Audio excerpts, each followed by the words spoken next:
এই গরমটা অসহ্য হলেও গরমের যেই জিনিসটা আমাদের সব থেকে প্রিয় সেটা হলো আম। তাই এখন বাজারে কিন্তু পাওয়া যাচ্ছে প্রচুর পাকা আম। সেই আম দিয়েই আজকে একটা রেসিপি শেয়ার করবো তোমাদের সাথে, যেটা কিন্তু এই গরমে আমাদের শরীর মন দুটোকেই ঠান্ডা করে দেবে। আজকে শেয়ার করছি ম্যাঙ্গো মিল্কশেকের রেসিপি। তাহলে চলো আমার আজকের রেসিপিটা স্টার্ট করি। আমি এখানে আমের পাল্পগুলো বার করে নিয়েছি। আমি 3টের মতো আম নিয়েছি।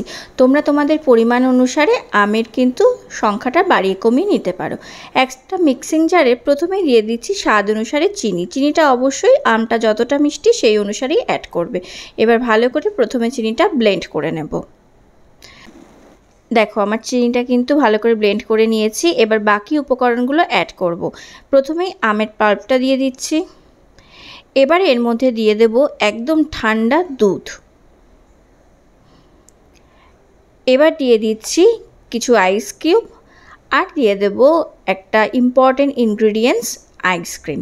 আমি এখানে ভ্যানিলা আইসক্রিম কিন্তু ইউজ করছি। ম্যাঙ্গোর সাথে কিন্তু ভ্যানিলা আইসক্রিমের কম্বিনেশনটা অসাধারণ লাগে। এবার সব কিছুকে খুব ভালো করে আমি ব্লেন্ড করে নেব।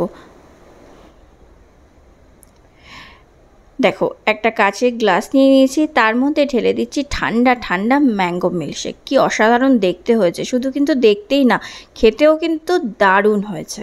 এবার উপর থেকে দিয়ে দিচ্ছি আর একটু ভ্যানিলা আইসক্রিম, আর আমি দিয়ে দেব একটু আমের স্লাইস।